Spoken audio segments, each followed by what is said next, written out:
Hey there, welcome. Welcome to this episode. Another week, another episode. This is so exciting. So, this is episode 27. So, I am just celebrating, even with this episode, having done one episode a week for over a half a year now. And it's so fun just to chat with you and share, like, okay, what is flowing through me this week that is being called forward through me to share with you, and trusting that this is in your best and highest good and helps you in some way, shape, or form. And this week, I just chuckle about the topic. Are you an unwitting ambulance chaser? And you're like, what? I don't chase ambulances. I'm not an ambulance chaser, right? You're not running around after it looking for the crash and all the craziness and the trauma reporter the at the newspaper, right? You're not running around doing that. But you know what? I was noticing this in myself this week, and I was just laughing about it, and I really wanted to share it with you because I think that so many people are doing this and don't recognize it, and likely you as well. And when you start to see it, hey, you can have a good laugh, but it's also then this really great avenue for you to raise your frequency and be aware of it, right? And change things for yourself. So, okay, so right now, when I'm recording this, there is so I live in Central Oregon, okay? Like, I grew up also in Central Washington, Cascade Mountains, forest fires, wildfires. It has been common in my life since really my birth. Summers, wildfire seasons, the whole thing. Not unfamiliar in my life now. Of course, I place the energy, of course, that I am always safe. My loved ones are always safe, including, my property and all of those things. Safe, protected, blessed, right? Everything in my best and highest good. So yeah, I direct my attention, not calling and creating these things in my life by focusing on, hey, the what ifs and that wildfire's close and that wildfire's doing this. No, I don't put my attention there. But before I get into that, right? Right now, at the time I'm recording this, there's a wildfire up near my parents' home where I grew up in Leavenworth, Washington. So, and it's, done its thing, expanding in acreage, and my parents are in an evacuation level right now. And you know what? I don't take it for granted, but hey, been there, done that. Like, they've had numerous fires, and some right down 100 feet from their house that they actually helped put out themselves. And it was pretty wild. But you know what? Um, my first response, my mom's telling me this on the phone today, like, hey, yeah, there's this fire, and then, okay, now we're on evacuation level and la la la. I'm like, oh, okay. Well, I'm not going to put any attention on it. I just know you guys are okay. I know everything's okay for you. I know you're safe. I know all is fine. But I had this moment where then I was like, ooh, I need to check on this. I need to go on Facebook and look at the emergency management. I need to get on the news. I need to do this. I need to do that. I need to see the pictures. I need to see what are the resources. Do they have enough helicopters? Are they calling in the air tankers? Do they have what they need? Do my parents need other information that they don't have? And I should do this, and I should look up this, and I should make sure I know what's going on. That way I know information and I can share it with my parents and make sure they're safe. And do I need to think about if there's a time when I need to go up there in order to help them? And la la la la la. There was a split second moment of getting into, I need to do information. I need to follow this. I need to be in go mode and heighten awareness and getting excited, my energy coming up and rising, my breathing changing, my body responding, of heightened awareness, need to invest energy and focus and attention in this wildfire. It's ambulance chasing. It's ambulance chasing. Now, why do I say that? Because that set me back, and I paused for just a second too. And it was like, you know what? Because it's the excitement. Whether you think of it like exciting, like, yay, won the lottery excitement, or it's just like the excitement of your body is responding to that stimulus of something new happening in your life, a change. And potentially a threat to you or your loved ones. Where do you see this in your life where, hey, there's potentially a threat, whether very remote or very imminent, and you get into this feeling, bodily response of some excitement, right? Your nervous system responding, of course, everybody talks about, flight, fight, right? Fawn, shut down. The response of your sympathetic nervous system, your parasympathetic nervous system, and your dorsal aspect, your dorsal phase of your nervous system. And that is what's going on here. Of like, ooh, something is happening and I need to pay attention because my nervous system is saying, this is a change in your normal day-to-day operation, this piece of information, this stimulus. And so, we're going to pay attention to this in order to keep you safe. But here's the thing. Do you really need to pay attention to it? Right? Do you really need to pay attention to it? And this is the ambulance chasing part because, we get a little excited about something new. Our body is getting excited about it, and we want to chase the thread to find out more information. Because even if we don't realize it consciously, subconsciously, we are responding like it's a threat. And so what do we need to do to be safe? We need more information. We need to keep an eye on this. We need to chase that ambulance. But do you? See, this is the thing. You don't, right? How many times has a piece of information come into your life and you've gone down the rabbit hole? Did you need to do that? Did it pertain to you? Did it pertain to you? I'll keep going with the wildfire example. So there's a lot of fires around down me, my neck of the woods. Fortunately, it's been a milder, quieter year for the wildfires around me, and that is a real blessing. We've been a little cooler. We've had a little more rain. It's such a blessing.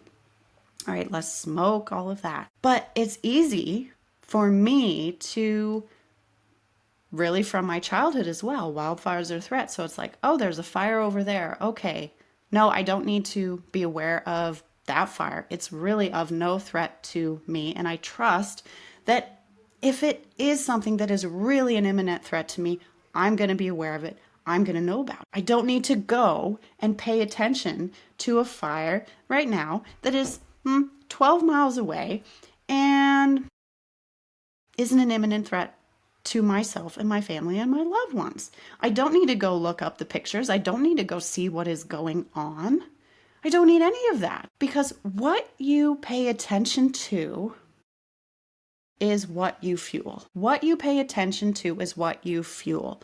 Your frequency in paying attention to, in this example, like the wildfire or the car crash or the flood or the hurricane or whatever incident in the world, like the world is kind of a dumpster fire right now. Pick your incident. Whatever you pay attention to, you then get into the frequency of, if you allow it. And what is your frequency behind why you're paying attention to that thing anyway? And like frequency creates like frequency. So your energy paying attention to the fire, the hurricane, whatever it is, creates more of that same frequency. And guess what your frequency really is? It's fear. Because what was I talking about before? Your body responding to what it perceives as a subconscious threat, even though you don't recognize that consciously. Take a hurricane 3,000 miles away, but you're paying attention to it, even a little bit. What's going on over there? Oh, I feel bad for those people. Oh gosh, this is terrible. Oh, the animals. Oh, this. Oh, so much money. How are these people going to afford to rebuild? What are the insurance companies going to do? Is the government going to help? Is the government not going to help? What's going to happen? Oh, is everybody safe? All of these things. What are they rooted in? They're rooted in fear. Fear, things aren't okay. Fear, other people aren't okay. If other people aren't okay, that means I could not be okay too. And even all of this subconsciously. If you're going to pay attention to something, right? What is your intention with paying attention to the wildfire, the disaster, the humanitarian crisis, whatever it is. What is your intention? Is your intention because you are going to contribute in some way to resolution, relief? Are you giving money? Are you giving time? Are you the Red Cross? Are you food trucks coming? Are you the firefighters? Are you the recovery team? Are you reaching out to give someone a shelter and a home? Are you taking in animals to shelter them? Are you donating and sending clothes? Like, what is your intention with paying attention to the incident, the crisis, the circumstances, whatever they are? Are you just collecting information and chasing that thread, which is subconscious reaction to feeling a little bit threatened, which is fear-based? Or is your frequency and intention love, because you are going to make that event and circumstance pertain to you and then give and contribute, but actually intentionally give and contribute. And then once you have done your part, whether it's a one-time monetary donation, whether you're going with Habitat for Humanity and rebuilding houses, whatever it is you're doing, do you then move out of that attention and giving it attention when you've concluded with your giving? Or do you keep putting your attention on it and stay attached to giving it your attention? And then why are you putting your attention on it still? Attention and intention. What you pay attention to is what you fuel. What your frequency is as you pay attention to something. Like frequency creates like frequency. So this is why I'm like, no, I'm not paying attention to what is going on with the wildfire up around my parents' house. No, I'm not paying attention to what is going on in the world. I might see a headline, but I'm like, oh, okay, yep, right? Same with the wildfires around me.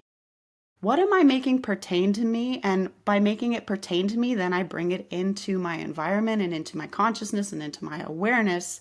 And you got to deal with it and pay attention to, hey, what is your intention with having this information?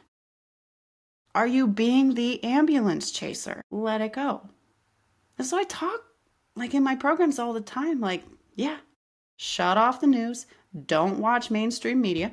Don't be on social media. I'm in social media to interact with a core group of people in my circle, connecting with my mentors and other individuals who maybe aren't formally mentoring me, but are also within that sphere. It's very intentional. I'm not just in there to be in there.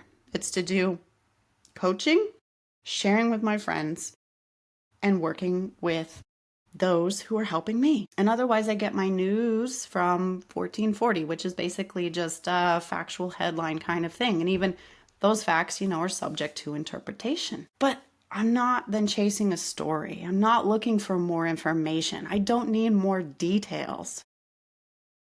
And when you get bogged down in information and details, it is heavy. When you're heavy, you cannot fly. Your frequency does not fly. When your frequency is heavy, you are deaf to your soul and your own wisdom and guidance. And so this is just really about, are you being really intentional? You think so often, it was like what I was talking about early on. Hey, I need to know what's going on because I want to know about, hey, if my parents are okay.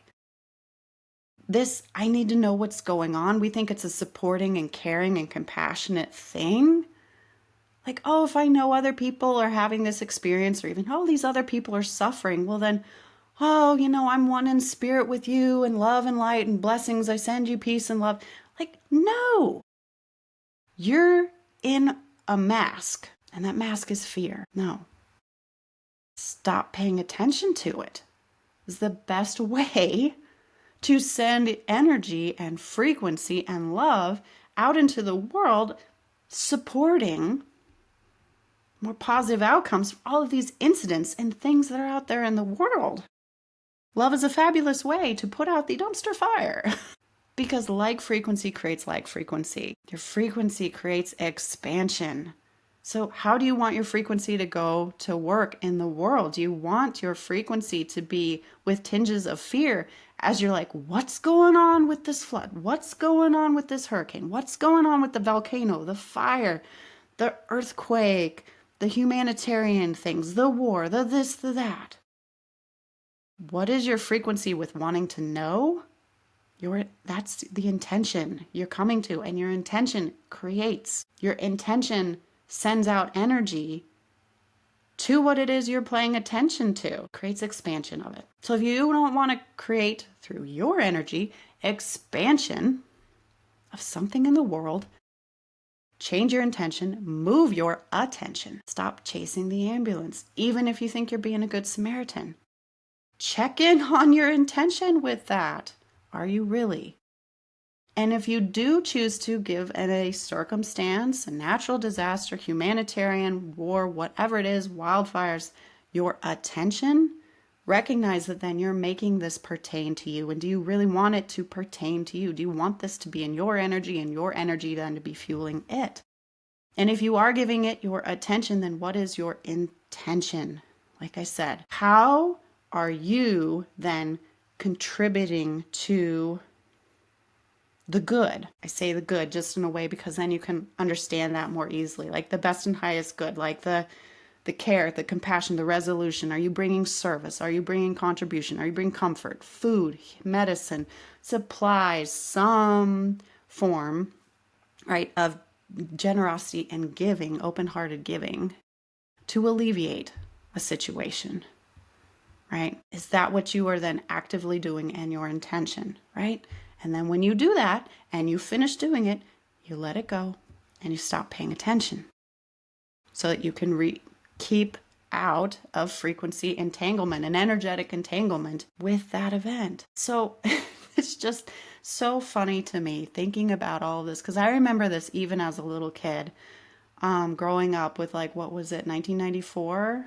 Was it 1996? I don't even remember, but yeah, I mean, I was just like starting middle school in middle school, and we had growing up like fires like everywhere that summer, and they were blowing up and they were all really extensive. There was a lot of damage, a lot of structures and homes were lost and people's lives shifted. And my family was on level 2, which is basically get ready to go. Level 3 is, hey, you need to leave.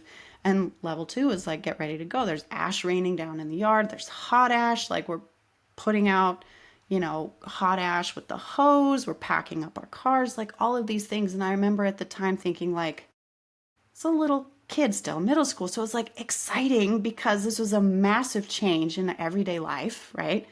Dad was home from work.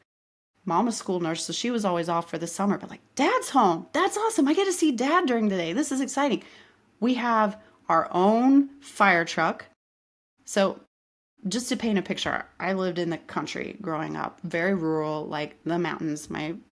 Have ridges all around. We back on Forest Service land. It's very rural. My family owned like 12 acres, forest, trees, all this.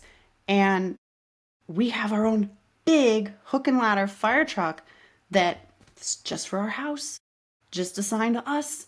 And it comes and visits every day. And the firefighters get out and they inspect the property. They look around, they talk with my dad. My dad's already plowed fire breaks and stuff with the tractor. We're going through things, making sure everything's ready. We're watering everything. Like this whole operation going on. My best friend and I were baking cookies. We would take as thank yous down to the firefighters who were camped at the bottom of our road. We live 3 miles up the road. Like all of these things. We need to go into town for supplies. The National Guard was there. They painted a code on the windshield of the car. Dad had to show his driver's license to prove that he lived where we lived so he could get back in after getting groceries at the grocery store. Like it was this whole operation. We had no tourists in town. It's a tourist town. It's like a ghost town. Smoke everywhere, ash everywhere. We're wearing masks and wet bandanas. It's like this whole thing, and I'm a little kid, right? But we couldn't even have an evacuation plan to go to our friends who lived like more in town because some parts of town were on an even higher evacuation level than we were. We were like going to have to evacuate to some place like 20 miles away down in Wenatchee with a friend of my mom's. And it was exciting because it was so different, but it was also exciting because it was a threat and our nervous systems were engaged and my nervous system was engaged. And I'm a little kid and I'm trying to make sense of all of these things, but it was also scary.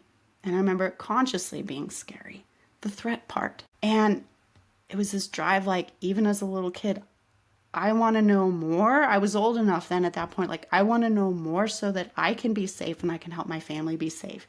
Now, in this particular incident, like, no, we're actually in imminent threat, much more imminent threat. But the programming is there. Biologically, the programming is there. But then if we allow that biological programming, which we have habituated allowing, to direct our attention to chasing the ambulances, to getting more information and making things pertain to you at a higher level and be at a higher threat than what they really are, and you continue to hold your attention onto them, you're just into soup sandwich, right? Soup sandwich doesn't hold together very well, doesn't work out very well. You're just in fear, and you don't need that. You don't need that. So it's just kind of like, staying in your own lane. Yeah, the neighbors have got their own thing going on over there, a couple towns over. Yeah, that's their thing. Are you intentionally going to be involved in alleviating and helping and doing something? Okay, maybe you need a little information in order to do that. Or like, yeah, no, you're not going to be doing anything with it at all. Well, okay, you don't need to pay attention. No attention. Don't fuel other people's circumstances and your own by giving things your attention. Your energy impacts what other people are going through. And ultimately, that is to say what is the bottom line here. So when I think about my parents right now, it's not about, oh, the fire and I wonder how they're preparing and all. No, I'm like, hey, they're okay. And I know that. That's part of being tuned into your soul and more deeply tuned into your soul, because you feel the universe and you feel other beings. You feel their energy. And I know they're fine. And I trust that they're fine. And no energy toward it, but as circumstances change throughout our lives, the ups and the downs, you know what? I know they're still fine. And fires around me, not near. I'm fine. I'm safe. They're nowhere near me. I'm fine. My loved ones are fine. My family is fine. The things I care about are fine. But I'm not attached to it either. And so that's where I place my attention. So it's like, oh, they're okay. All is well in my world. I trust that I am receiving my best and highest good. I trust that everyone else is receiving their best and highest good. And I get sometimes that, yeah, people are like, oh, that's so cold and callous because these people are suffering and there's crap going on and bad things and da-da. Doesn't mean I don't feel, doesn't mean I don't have compassion, but I just trust that the universe is truly, truly taking care of all of us in the way that is in our best and highest good. And I truly, truly, truly know that then we can rise above our own crap by choosing love. Higher frequency. Higher frequency rises us above the tide of circumstances, the tide of misfortunes. Sure, life is going to life. But when we move our attention, when we look at our intention, you can rise above. And when you rise above, where is your energy? You take others with you. So that's really what I wanted to share today with my inspirations and thoughts from this week. So what are you fueling? What is your intention? Where is your attention? All right. Stop being an ambulance chaser. Instead of being unwitting and unaware, become aware, become conscious of where you are into the ambulance chasing, however slight. All right, big hugs to you, and I'll see you in the next one.